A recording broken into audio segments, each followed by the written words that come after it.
Son de trompetas que anuncian la luz, Cristo muy pronto vendrá a la batalla por nuestro Jesús. Si venceremos, Cristo muy pronto vendrá.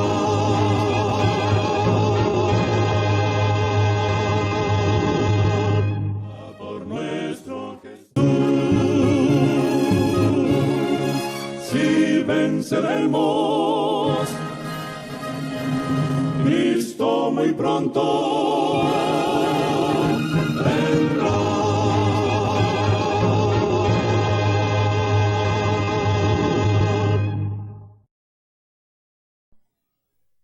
Muy buenas tardes, amables televidentes de su espacio Hay una Esperanza. Aquí estamos con un tema más de edificación espiritual. Hoy vamos a tener un estudio muy interesante. Vamos a ver los orígenes de la rebeldía, los orígenes del ecumenismo, los orígenes de la desobediencia a Dios. Hoy vamos a estudiar sobre lo que fueron aquellos constructores de la Torre de Babel. Y el título de este estudio de hoy es La Torre de los Rebeldes, la Torre de Babel. Allí hubo una gran rebeldía y un ecumenismo para unirse todas las naciones en torno a una sola persona que lo iba a dirigir. Vamos a ver en este estudio quién fue ese personaje que unió a todas las religiones de la época y a las diferentes sociedades y a los gobiernos que habían en torno a lo que era la llanura de Sinar.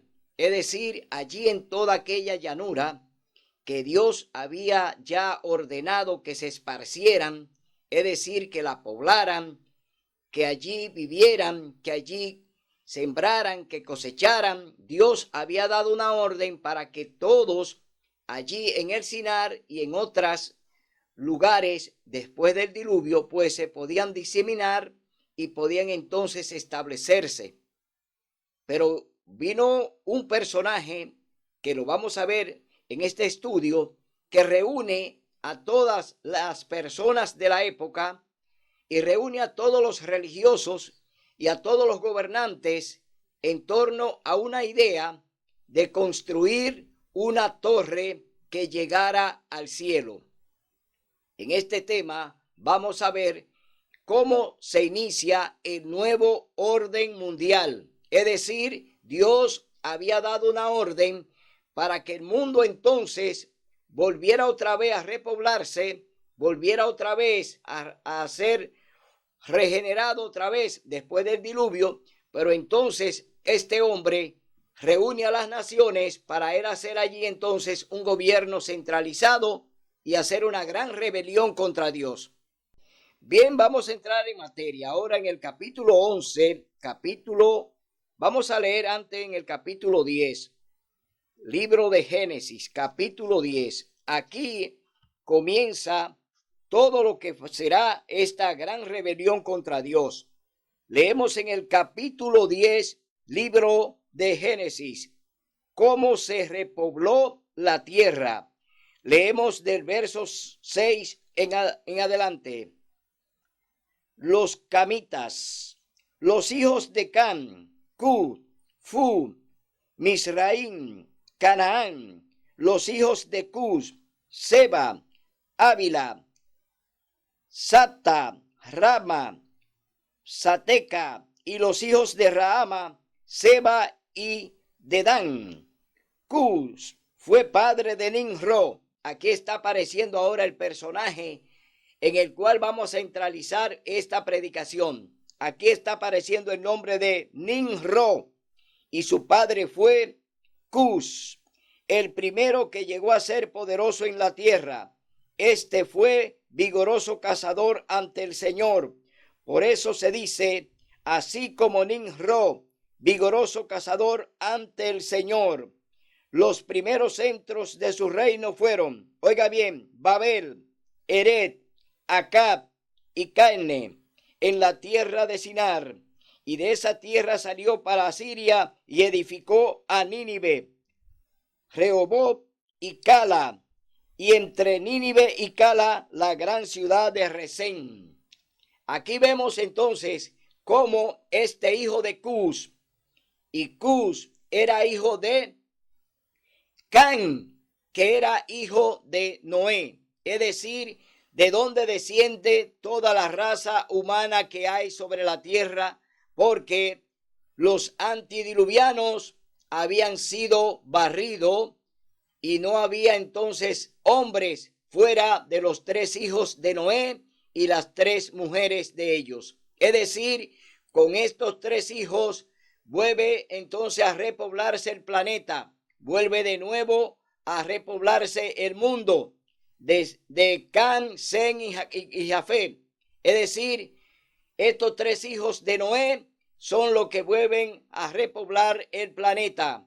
Entonces vemos que ya hay un personaje vigoroso cazador, un hombre poderoso en la tierra, un hombre que ya tiene gran influencia y es un hombre rico. Era un gran cazador delante de Dios, es decir, un hombre que se dedicaba a la cacería de animales y también a la cacería de seres humanos, porque él lo esclavizaba y él lo utilizaba en la construcción de la Torre de Babel. Es decir, que Nimrod fue un gran caudillo, un hombre que gobernó con tiranía y que gozó, oiga bien, de todo el afecto de las naciones. Es decir, las naciones le rendían a Nimrod culto, le rendían honor y era muy respetado. Entonces vemos aquí que este hombre ya dominaba las naciones de su tiempo. Ya las naciones y las religiones de su tiempo ya eran gobernadas por Nimrod. Era entonces allí un gobierno de Semiramis, Nimrod y Tamuz. Era un gobierno trino, un gobierno de 3 dioses en la tierra, es decir, ellos se habían constituido en Dios en la tierra. Allí estaba la Trinidad terrenal, allí estaba Nimrod, Semiramis y Tamuz, es decir, ellos gobernaban en la edad antigua y ellos fueron los que indujeron a las naciones para que se construyera la famosa Torre de Babel, una torre que se edificó con la finalidad de levantarse contra Dios. Es decir, no era la intención de Dios de que ellos pues se reunieran todos allí en torno a esta construcción, a este monumento llamado la Torre de Babel. No era esa la idea de Dios, sino la idea de que se esparcieran y de que vivieran en todo el Sinar, es decir, que formaran naciones y pueblos y que entonces allí pudieran hacer cada uno su familia y cada uno hacer sus cosas cotidianas. Pero fueron todos reunidos en ecumenismo por Nimrod para que le apoyaran en el proyecto de la Torre de Babel. Allí se produce el primer ecumenismo del mundo. ¿Por qué? Porque allí las religiones convergían todas, es decir, todas las religiones estaban unidos allí en la Torre de Babel. De igual modo, también los presidentes, los gobernantes, los reyes estaban unidos a esta idea de Nimrod y formaron un gran gobierno, formaron una gran tiranía. Entonces de ahí es donde se inicia el primer ecumenismo, la idea de que todos sean uno. Ahí nació el ecumenismo, ahí nació lo que hoy se está practicando en el mundo entero, el ecumenismo que está patrocinado por el Papa, por la Iglesia Católica Apostólica Romana que hoy ellos se constituyen en el Nimrod moderno. Están llevando a cabo la misma idea de Nimrod. Están uniendo a las naciones, están uniendo a todas las religiones, y hoy vemos entonces que este movimiento que surgió allí en la Torre de Babel, en el capítulo 11, libro de Génesis, hoy lo estamos viendo delante de nosotros. Hoy han erigido otra vez la Torre de Babel, sí, pero sin el edificio. Es decir, no estamos viendo una torre que se eleva, no estamos viendo ese tipo de edificación, pero sí estamos viendo la misma idea de ecumenismo y de que las naciones puedan unirse políticamente con la religión. Es decir, han unido la política con la religión, y hoy entonces tienen el gran movimiento ecuménico que abarca a los gobiernos de la tierra y abarca a todas las religiones para que todos sean uno. Pero vemos que lo que han planteado hacer en la Torre de Babel no es pues secundado ni es tampoco permitido por Dios. Vamos a ver cómo Dios reacciona a lo que quieren hacer allí en la Torre de Babel. Vamos a ver cómo Dios reaccionó con aquella idea de construir una torre, de construir algo que llegara hasta el cielo. Es decir, desde ahí comienza la oposición al gobierno celestial. Leemos en el capítulo 11, libro de Génesis, la Torre de Babel. Había entonces en toda la tierra una sola lengua y unas mismas palabras. Cuando los hombres salieron del oriente, hallaron una llanura en la tierra de Sinar y se establecieron allí.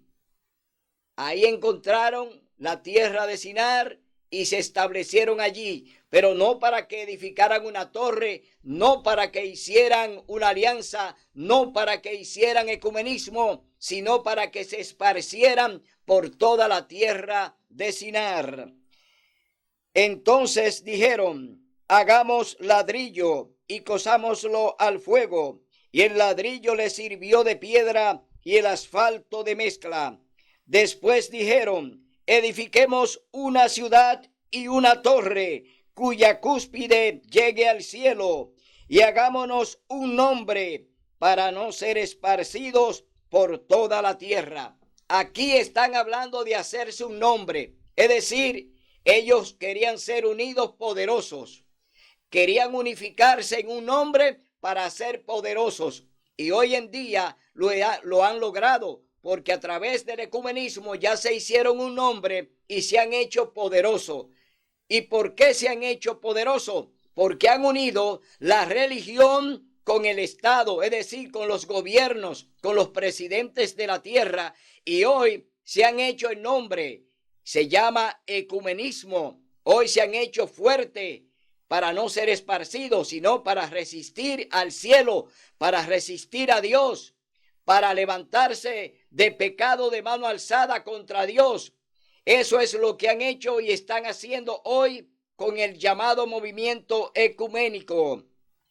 Dice: y dijo el Señor. Entonces el Señor descendió para ver la ciudad y la torre que edificaban los hombres. Dios miraba desde el cielo, Dios observaba desde el cielo, pero ahora dice que Dios descendió. Dice: el Señor descendió para ver la ciudad y la torre que edificaban los hombres. Es decir, ya el Señor viene a ver cuál es el plan que tienen con la construcción de la Torre de Babel. ¿Cuál es la intención con el movimiento ecuménico que ya han logrado? Es decir, han logrado unir las religiones con los gobiernos. Es decir, han hecho un gran concordato de iglesia y Estado. Pero Dios viene a ver cuál es la intención de ese movimiento ecuménico y a qué lo llevará. El Señor ahora lo va a descubrir. Dice: y el Señor, dijo el Señor, el pueblo es uno y todos tienen un mismo lenguaje. Han empezado la obra y nada los hará desistir, de lo que han pensado hacer. Oiga bien, desde ahí, desde la Torre de Babel, ya tenían un plan y Dios miró en sus pensamientos, porque Dios lo sabe todo. Dios miró que nadie lo haría ya desistir de lo que habían planeado hacer. Es decir, ya se habían levantado contra Dios, ya habían manifestado, oiga bien, su rebeldía contra Dios y nadie lo iba a hacer desistir. Es decir, se unieron en ecumenismo, se unieron en concordato, se unieron contra Dios, contra su ley, contra su mandato, contra su orden. Es decir, están en rebeldía contra Dios y nadie lo hará desistir de lo que han pensado hacer. De igual manera, hoy el movimiento ecuménico está en la misma parte que estuvieron los que estaban allí construyendo la Torre de Babel. Es decir, vemos que ellos tenían una sola idea. Han planeado hacer una oposición a Dios allí en la Torre de Babel. Empezaron la obra y nadie lo hará desistir de ello. Entonces, de igual manera, hoy el ecumenismo se propone con los gobiernos de la tierra invalidar la santa ley de Dios para promulgar el domingo como día de culto. Es decir, el plan que había allí en la Torre de Babel era desconocer la ley de Dios. Era ello hacer un gobierno que no tuviera que ver nada con Dios y que Dios no tenía que meterse con ellos. Es decir, un gobierno independiente donde Dios no iba a tener ninguna participación. Es decir, ellos iban a constituir su misma religión, ellos iban a hacer su propio gobierno, es decir, sus leyes, y que Dios no tenía que meterse con ellos. Esa idea nadie lo iba a hacer desistir de ella. De igual manera, hoy el ecumenismo tiene la misma intención. El ecumenismo hoy plantea cambiar los mandamientos, destituir el cuarto mandamiento de la ley de Dios el sábado, para entonces promulgar el domingo como día de culto. Es una alianza parecida a la que se hizo allí en la Torre de Babel. Hoy esa alianza está en vigencia y se está ejecutando en el planeta.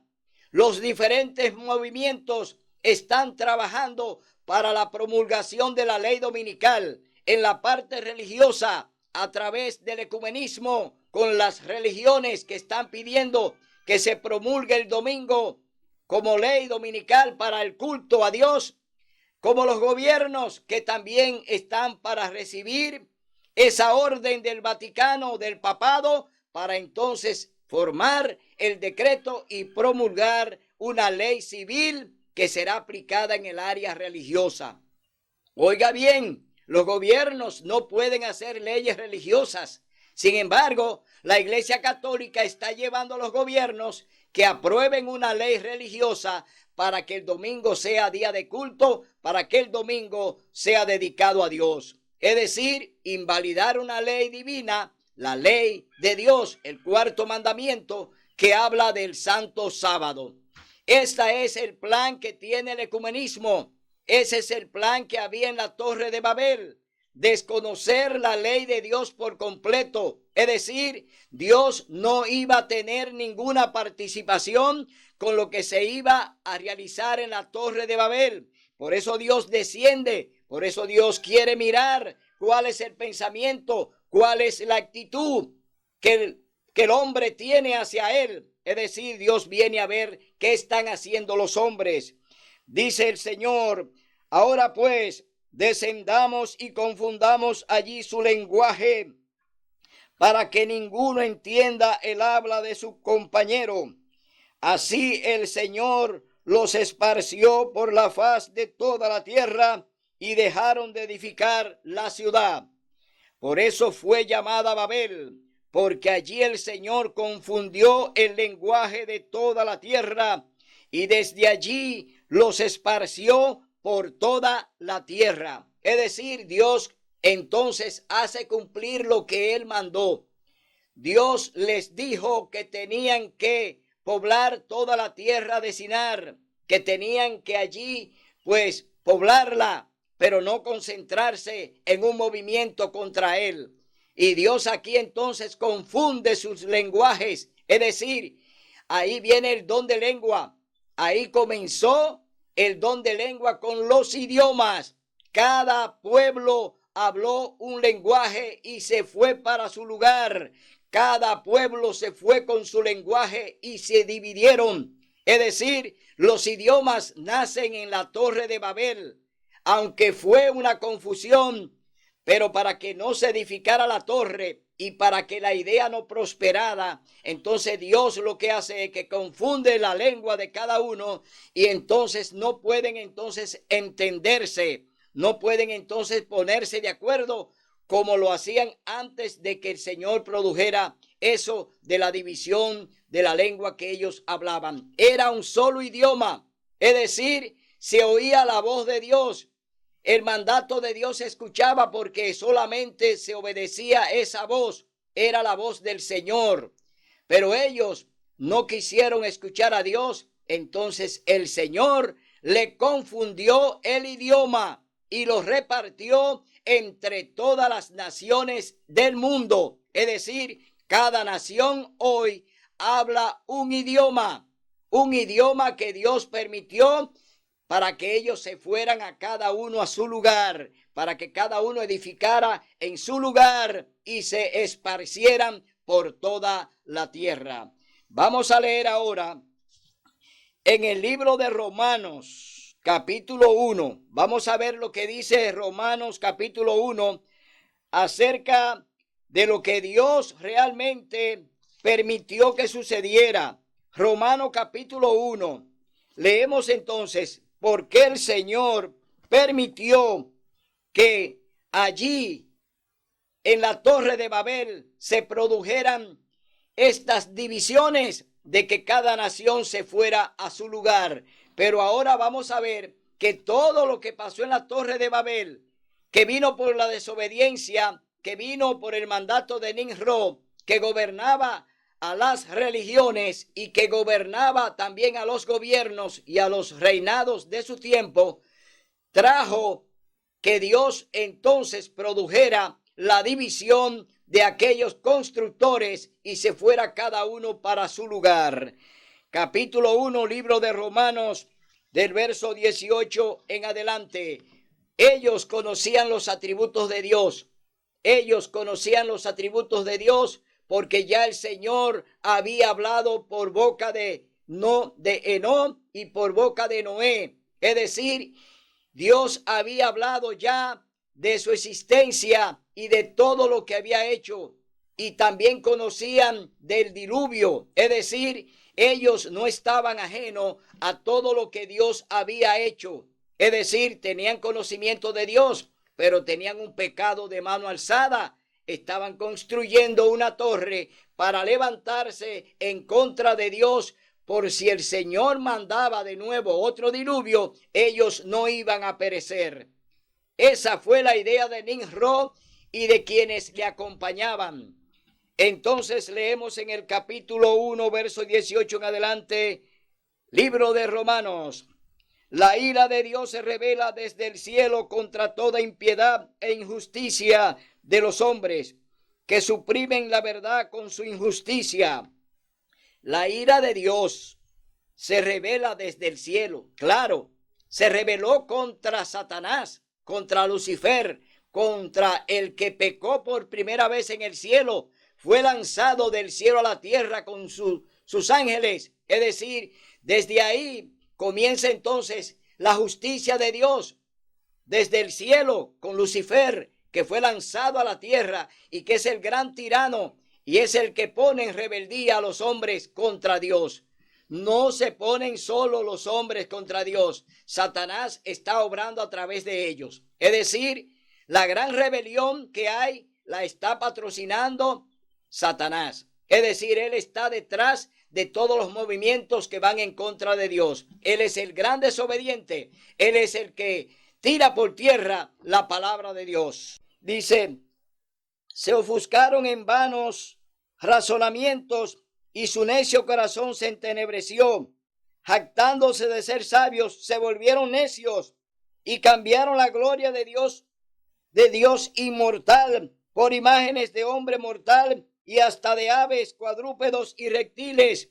Y por eso Dios los entregó a la inmundicia debido a la concupiscencia de sus corazones, de modo que deshonraron sus propios cuerpos entre sí mismos, cambiaron la verdad de Dios en mentira y adoraron y sirvieron a las criaturas antes que al Creador, que es bendito por los siglos de los siglos.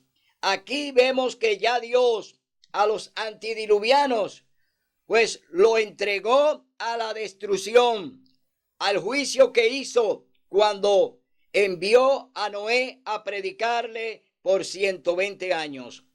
Entonces, de igual modo, lo que están construyendo la Torre de Babel ya tienen un precedente de la ira de Dios, tienen un precedente de cómo Dios gobierna. Dios es soberano en el cielo y en la tierra, pero los hombres no quieren escuchar a Dios, los hombres no quieren saber nada de Dios, se hacen necios en sus propios pensamientos, es decir, ellos quieren hacer las cosas a su manera, en rebeldía, hacer las cosas en contra de Dios, echando la ley de Dios por tierra, es decir, no quieren obedecer la santa ley de Dios, el mandato que Dios nos ha dado para que obedezcamos para vivir. Y vemos entonces que ya la degradación ha llegado a nuestros días. Hoy vemos las naciones están igual que en los tiempos de la Torre de Babel. Andan buscando edificar un movimiento mundial para echar la ley de Dios por tierra. Es decir, se están uniendo como en la Torre de Babel para echar la ley de Dios por tierra. Es decir, enterrar el cuarto mandamiento del Santo Sábado para promulgar entonces una ley dominical que será la que regirá en el planeta. Vemos entonces que los planes hoy no son ya de Nimrod. Los planes de hoy en día son ya del papado. A través del Vaticano se está entonces gestando la gran alianza, la nueva Torre de Babel, el nuevo orden mundial que fue el que comenzó allí con Nimrod en la Torre de Babel, es decir, el nuevo orden mundial, no el que Dios había establecido, lo inició Nimrod en la Torre de Babel y ahora lo continúa el nuevo Nimrod, que es el Papa. Es decir, todo lo que se está haciendo ya sucedió, todo lo que estamos viendo ya pasó, pero hoy se está repitiendo la historia. Ese movimiento de la Torre de Babel, hoy lo tenemos con nosotros disfrazado a través de ¿qué? Del ecumenismo, a través del Laudato Si, a través del Pacto Educativo Global, es decir, tres grandes proyectos que unifican otra vez a la Torre de Babel para atraer a las naciones, para que le secunden, para atraer a los presidentes de las diferentes naciones para que secunden estos proyectos que son del Vaticano y que son de la Iglesia Católica Apostólica Romana a través del papado. Entonces estamos viendo una reedificación otra vez de la tiranía que tuvo Nimrod allí cuando esclavizó a los religiosos y esclavizó a los gobiernos de su época. De igual manera el papado también va a hacer lo mismo. Vienen con una gran tiranía. ¿Para qué? Para que todos le apoyen, para que todos sean uno, para que todos se unifiquen en la idea de promulgar la ley dominical, que será la ley para invalidar la santa ley de Dios. Mi hermano, hoy tú tienes que abrir los ojos porque tenemos el nuevo orden mundial restablecido como lo fue en los tiempos de la Torre de Babel. Vemos entonces cómo se vuelve a reedificar de nuevo la misma idea, con la misma intención, levantarse contra Dios de pecado de mano alzada, es decir, levantar la mano contra Dios para decirle: tú no gobiernas aquí, aquí gobernamos nosotros. Se hacen necio en su propia opinión. Es decir, hoy se hacen necio porque tienen su propia opinión. Hoy se hacen necio porque tienen su propio plan. Es decir, unen otra vez las naciones con los idiomas que Dios allí separó, allí en el Sinar, en la Torre de Babel. Esos idiomas hoy vuelven y se ponen de acuerdo. Allí se dividieron, allí salieron cada uno para su lugar, como Dios quiso que fuera. Hoy entonces lo traen de nuevo, traen las lenguas otra vez y la unifican para rebelarse contra Dios. Entonces vemos cómo se reunifican otra vez las lenguas de todas las naciones a través del ecumenismo, a través del Laudato Si y a través del Pacto Educativo Global. Entonces, aquí vemos una reedición de la nueva Torre de Babel a través del nuevo orden mundial, que es lo que se está gestando y que en el 2030 la Agenda 2030 de la ONU lo pondrá en ejecución. Es decir, el gobierno mundial está a la vuelta de la esquina. El gobierno mundial ya está casi instalado. Ellos pues pusieron un plazo de 10 años, del 2020 al 2030, instalar el gobierno global, el gobierno que va a ejercer con tiranía y contra Dios, porque van a invalidar su ley. Ese nuevo orden mundial traerá la destrucción del planeta. Es decir, están ellos mismos fraguando su propia destrucción conjuntamente con Satanás y sus ángeles. Ellos mismos están cavando su propia fosa, su propia tumba.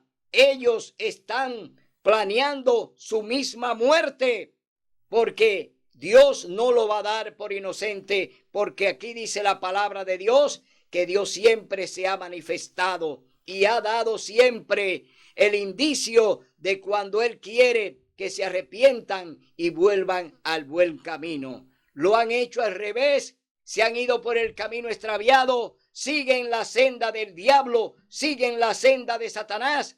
Y por eso lo vamos a leer ahora en el capítulo 2 de Segunda de Tesalonicense. Vamos a leer textualmente lo que dice Segunda de Tesalonicense, capítulo 2, verso 3 y 4. Vamos a leer lo que dice Tesalonicense. Dice así, capítulo 2, verso 3 y 4. El hombre de pecado surgirá dentro de la iglesia. Nadie os engañe en ninguna manera, porque ese día no vendrá sin que antes venga la apostasía y se manifieste el hombre de pecado, el hijo de perdición. Aquí vemos ya el hombre de pecado, que está simbolizado por el papado, por la Iglesia Católica Romana. Es decir, el hombre de pecado es un sistema. Ahí está el papado. Pero el hijo de perdición es Satanás, que se perdió cuando fue lanzado del cielo a la tierra, cuando desobedeció a Dios y allí violó la ley de Dios, violando el 10º mandamiento que dice: no codiciarás nada de tu prójimo. Es decir, Satanás codició el trono de Cristo, el trono de Jesús. Satanás lo codició y fue lanzado del cielo a la tierra, y la tercera parte de los ángeles con él. Vemos entonces que aquí la carta de Tesalonicenses nos está diciendo que el hombre de pecado es el sistema papal. Es decir, estamos viendo que aquí ya se identifica al hombre de pecado, que es el sistema papal. Pero también vemos que el hijo de perdición es Satanás. Es decir, Satanás peca contra Dios en el cielo y por eso se pierde. Y dice en el verso 4 que se opondrá y se saltará contra todo lo que se llama Dios. Satanás se opone contra todo lo que se llama Dios o que se adora. Entonces estamos viendo que Satanás es el gran opositor, pero usa un sistema. ¿Y qué sistema está usando Satanás para oponerse a Dios? Está usando la Iglesia Católica Apostólica Romana. A través de la Iglesia Católica Apostólica Romana, Satanás se manifiesta al mundo y se opone a todo lo que se llama Dios. Porque la Iglesia Católica es una iglesia de idolatría, una iglesia que adora a los santos, una iglesia que cree en la inmortalidad, es decir, que ellos son inmortales cuando el único inmortal es Dios. Practica el espiritismo porque cree que los muertos vuelven a vivir otra vez y que le salen a su familia, es decir, que los muertos vuelven y salen otra vez. Eso se llama espiritismo y la Iglesia Católica practica eso cuando le hace una misa a un muerto, cuando le hace 9 días de rezo a un muerto. Eso es espiritismo.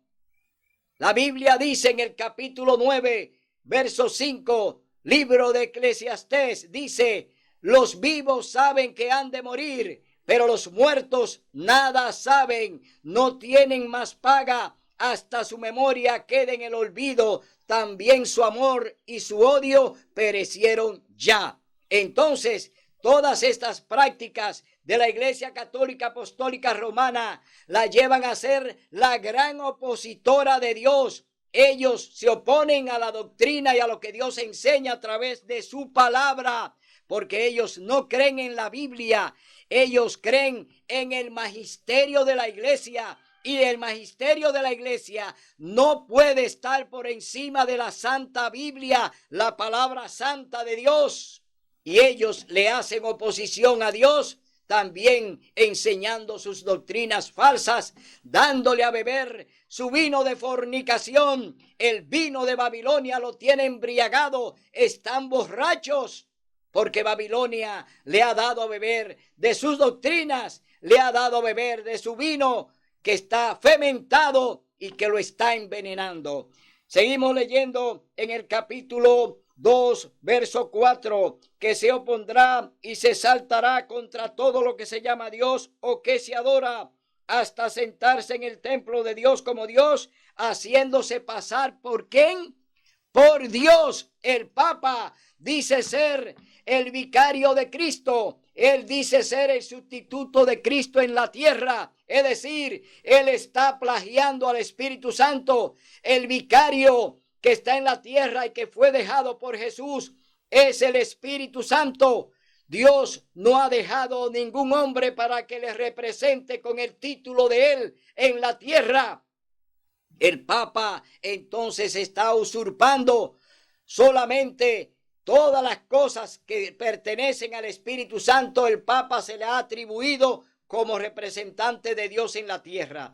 Esa es una gran blasfemia. Ese es un pecado de mano alzada. El Papa se ha rebelado contra Dios de manera que hoy en día vemos esta gran oposición a través de estos proyectos, como es el ecumenismo, que todos sean uno, como es el proyecto de Laudato Si, salvemos el planeta, y el proyecto educativo que va en torno a la educación mundial, es decir, movimientos y proyectos que van en contra de Dios, que no están a favor del cielo, hoy lo están practicando a través de la Iglesia Católica Apostólica Romana. El Papa no representa a Dios en la tierra. El Papa es un pecador. Lo dice la palabra de Dios. Por cuanto todos han pecado, estamos destituidos de la gloria de Dios. Es decir, no hay uno solo. Entonces, si no hay un solo hombre en la tierra que no haya pecado, ¿por qué el Papa quiere entonces erigirse como el vicario de Cristo, como el representante de Dios? cuando ya el Señor dejó el día del Pentecostés al Espíritu Santo para que dirigiera su obra aquí en la tierra. La obra del Espíritu Santo está dirigida por Él en la tierra. La obra del Espíritu Santo es convencer de pecado y arrepentimiento para venir a los pies de Cristo. Hoy yo te digo, hermano, no creas en hombre. Lo dice el libro de Hechos capítulo 5, verso 29. Es menester obedecer a Dios antes que a los hombres. Jeremías 17:5 te dice: maldito es el hombre que cree y confía en el hombre y se apoya en él. Hoy las naciones están creyéndole al Papa y hoy se están uniendo en torno a sus proyectos y están llevando a cabo la rebeldía que va a llevar a la destrucción del planeta. Hoy te hablamos, hoy te exhortamos a que salga de ahí, pueblo mío. Sal de esa confusión, sal de Babilonia, abandona ese sistema. Te están engañando, te van a llevar a la destrucción. Dios te dice: sal de ahí, pueblo mío. Capítulo 18, libro de Apocalipsis. El llamado del Señor es que salga de esa confusión en la que tú estás metido hoy en día, llevándote de los hombres y oyendo esa campana que no tiene sonido certero. Vamos a leer en el libro de Apocalipsis, capítulo 13, libro de Apocalipsis. Vamos a ver lo que dice la palabra de Dios en el libro de Apocalipsis, capítulo 13. Aquí está Nimrod resurgiendo, saliendo de la ceniza, de la destrucción, después que fue vencido por el mismo Dios en la torre de Babel. Hoy Él se levanta de las cenizas para llevar a cabo su gran movimiento ecuménico, para llevar a cabo su gran alianza diabólica. Oiga lo que dice el libro de Apocalipsis, capítulo 13. Aquí habla de que ese sistema, el sistema papal, iba a recibir una herida mortal en el año de 1798, cuando el general Berthier entró al Vaticano y destituyó al Papa. Es decir, ahí sufrió una herida mortal en el área civil. Es decir, se le quitaron los controles civiles que tenía el papado. La gran alianza del papado con los gobiernos era que ellos podían gobernar en el área civil, ellos podían quitar y poner reyes, ellos podían tumbar gobiernos y poner gobiernos, pero esa herida se produjo en el año de 1798, cuando fue destituido el Papa, y entonces recibió una herida mortal. Pero dice la palabra de Dios en el libro de Apocalipsis, capítulo 13, verso 3 en adelante, dice: y una de sus cabezas parecía herida de muerte. ¿Cuál cabeza fue herida? La cabeza del área política, es decir, del mandato civil político que tenía el gobierno del papado. Le fue quitada cuando sufrió esta herida mortal. Dice: pero su herida mortal fue sanada, y toda la tierra se maravilló y siguió a la bestia. Entonces está hablando de una herida mortal, pero no de muerte para quedarse ya definitivamente muerto, porque dice que también su herida iba a sanar, y esa herida sanó o comenzó a sanar en el año de 1929, cuando el gobierno de Mussolini le devolvió al Vaticano todo el mandato civil y le devolvió todas sus tierras y todas sus pertenencias. Es decir, ahí comenzó a sanarse la herida de muerte que sufrió en el 1798. ¿Cuándo comienza a recuperarse de nuevo? En el año de 1929, cuando el gobierno de Mussolini pues le devolvió el Vaticano toda la autoridad para volver a gobernar el planeta. Y dice: y toda la tierra se maravilló en pos de la bestia y adoraron al dragón. ¿Quién es el dragón? ¿A quién adoraron en la tierra? A Satanás, el diablo. Ese es el nombre que le da Apocalipsis capítulo 12, del 7 al 9. Le llama el gran dragón, la serpiente antigua y Satanás. Es decir, está hablando del diablo. Dice que adoraron al dragón, que había dado autoridad a la bestia. La bestia es el sistema papal. Estamos hablando de un imperio, estamos hablando de un gobierno, estamos hablando de un sistema, no estamos hablando de un animal, estamos hablando de un sistema. Ese sistema es el sistema papal, que se le llama en Apocalipsis la bestia. Y adoraron a la bestia diciendo: ¿quién es como la bestia y quién podrá luchar contra ella? Y le fue dada una boca que hablaba palabras arrogantes y blasfemias, y le fue dada autoridad de obrar 42 meses, es decir, por un periodo de 1260 años, la Iglesia Católica Apostólica Romana, oiga bien este dato, comenzó a perseguir al pueblo de Dios por 1260 años, que se está hablando de 42 meses de tiempo y la mitad de un tiempo, que es un periodo de 1260 años proféticos. Es decir, la Iglesia Católica a través de la Inquisición iba a perseguir al pueblo de Dios, al pueblo remanente.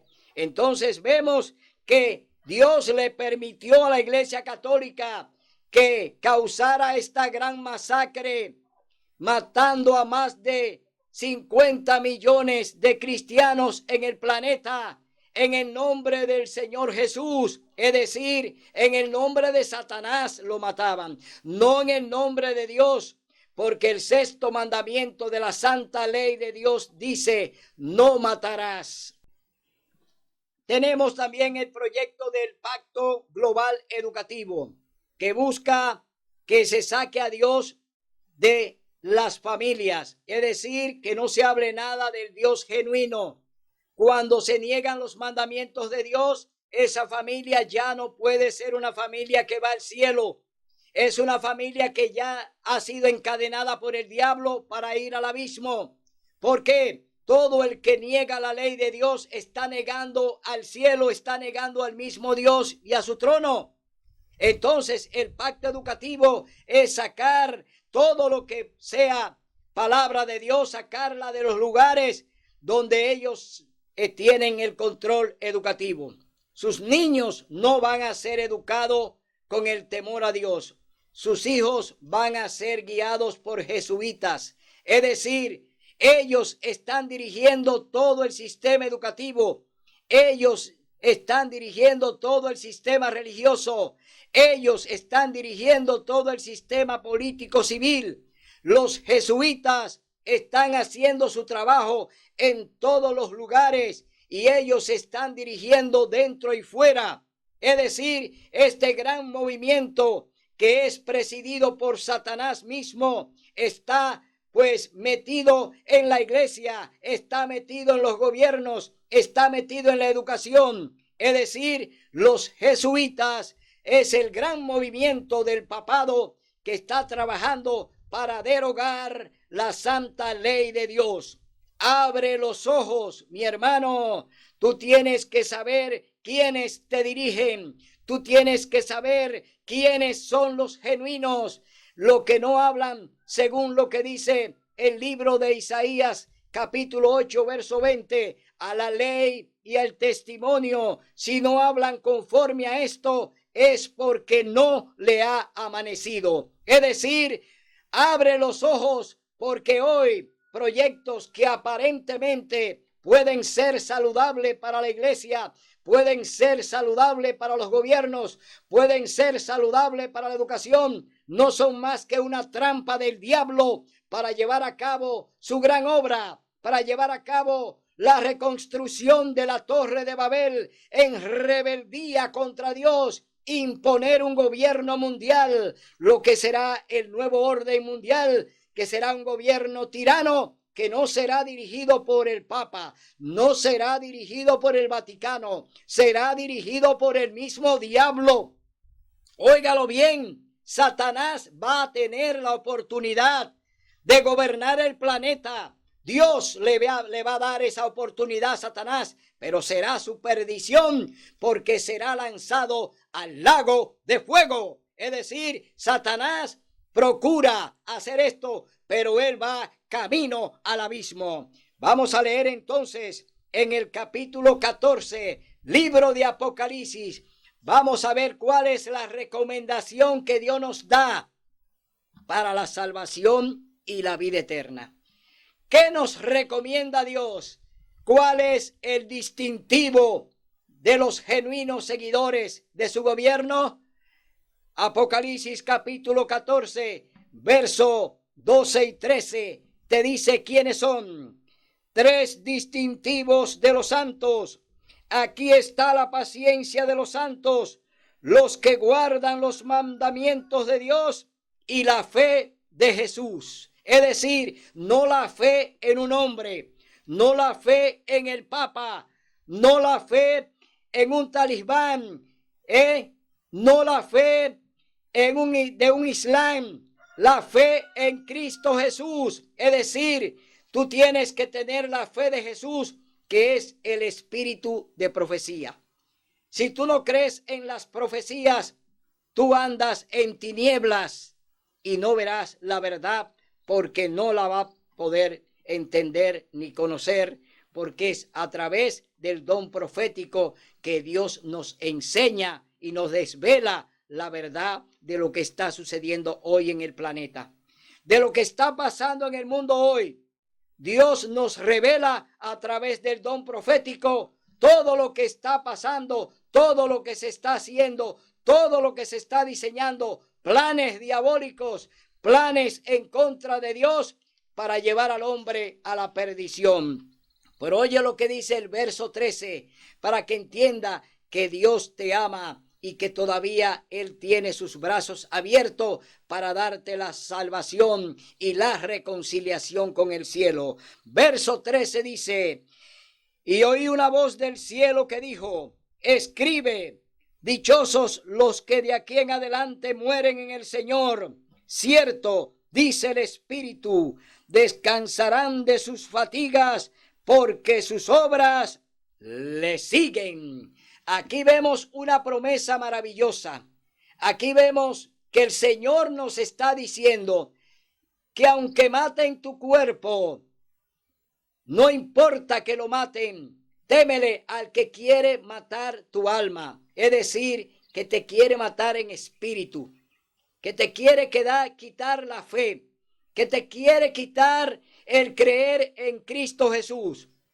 Tú tienes que tener mucho cuidado porque hoy te están desviando de los planes de Dios. Hoy tú tienes que volver al redil. Tú tienes que volver a los pies del Maestro. Hoy es el día de buena nueva. Hoy es el día de salvación. Ven ahora a los pies de Cristo. Dile: sí, Maestro, creo en tu palabra, confío en tu salvación y espero por ti, porque tú eres el único Dios en el que creo y confío. Gracias por estar con nosotros y por estar en este estudio que te sirva de reflexión para que entienda que Cristo viene pronto en gloria y majestad. Que tú debes prepararte. Ahora es el día, hoy es el día de buena nueva. Será hasta el domingo, donde estaremos aquí con otro programa similar. Hasta el domingo, si así el Señor lo permite.